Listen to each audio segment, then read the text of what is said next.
The Wildcats are receiving some much-needed help down low after Reid decided to transfer from Stanford this past summer. One of the older impact players on this team, you got to remember, this is also his first year in Lexington, so he's getting used to this system as well.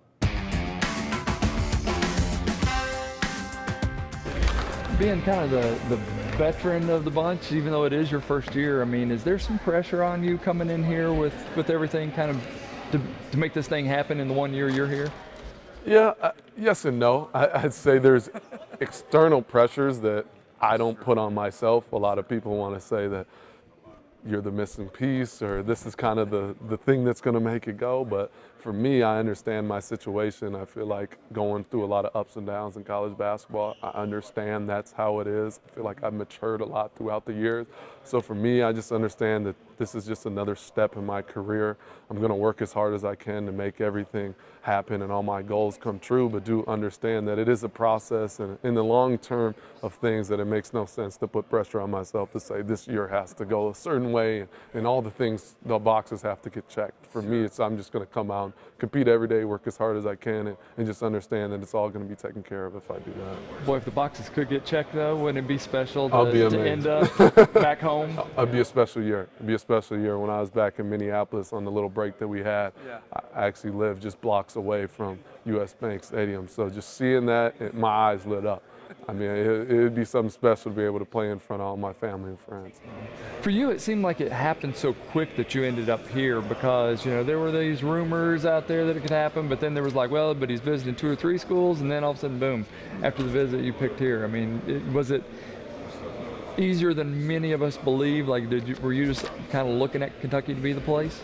I wouldn't say it was easy. As far as looking at Kentucky and understanding exactly what I wanted out of another year of college basketball, that decision was easy. But as far as getting to the point, we were even thinking that I was going to take a 5th year. I was going through the pre-draft process.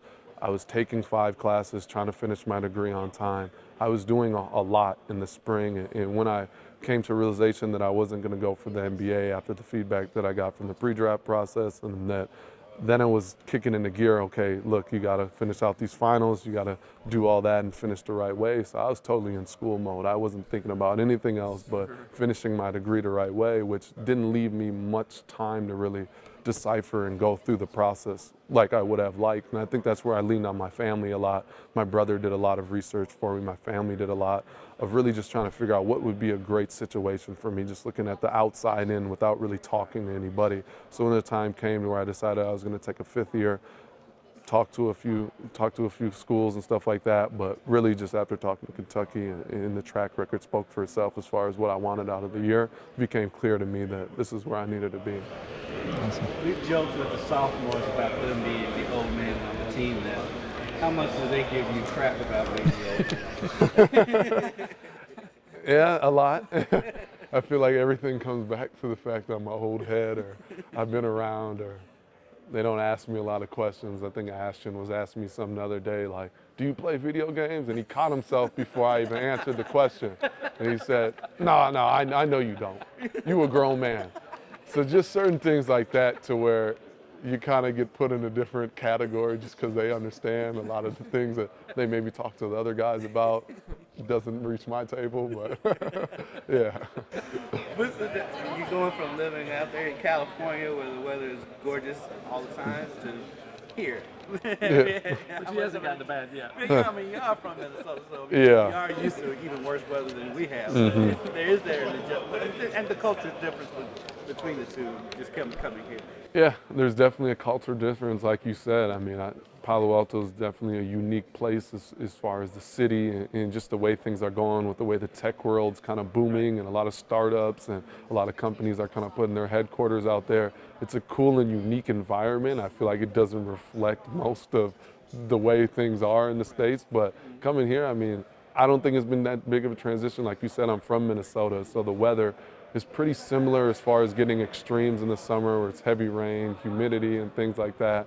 And just, I think the culture has been beautiful for me, just getting to meet new people, kind of just seeing how things are done in Kentucky. So it's been eye-opening for me, but I love it. Just being able to live different places as young as I am, I think it's a blessing. the scrutiny here? I'm thinking it's probably different here than it was at Stanford. You know better than I would. But I mean, the way that people love the program and follow the program, is there an adjustment to get used to that? When as soon as you walk out, everybody knows who you are. Definitely an adjustment. Definitely an adjustment. I mean, I could kind of fly under the radar out there. Just there's so many things going on. You got the Warriors. You got a lot of professional sports teams. I mean, Stanford basketball is a big deal, but here it's like epicenter. It's the center. Yeah, exactly. It's the focus, and they really do love basketball here, which I love. I mean, the fans are very educated. They know what they're talking about. But for me, I think the first week, the adjustment is the grocery store. You go out to eat, people are asking for pictures, autographs, and that's just things that I never had to deal with before. But I really do like it. It really just shows like how much the fan base really is behind us. And Reid does give you a lot of encouragement to say, hey, let's go out here and make them proud. What are you hoping to get out of this fifth year? Biggest thing I'm trying to get out this fifth year is compete for a national championship, get better, and just continue to push myself to become a better basketball player. At the end of the day, there's a lot of different accolades and things that you could say, but the simple truth is I just want to get better as a basketball player and continue just to grow my game. Do you feel it's already happening? It's already happening. I think it took one workout for me to realize that I do feel better as far as just changing certain habits that I've had or just going against better players every day in practice. So, and that's exactly why I came here, is to do that. I mean, not to knock the team, it's definitely, the talent in this room is unbelievable. It's like to have this much talent around you at every position and even coming off the bench. Yeah, like you said, it's not a knock to Stanford or any other program in the country, but it's a unique spot to have this many high-level players in a gym together at one time every day. So for me, it's been special for that, and it's only making me better, and that's what I wanted. Because you got to bring your game every day, and you got to compete at the highest level.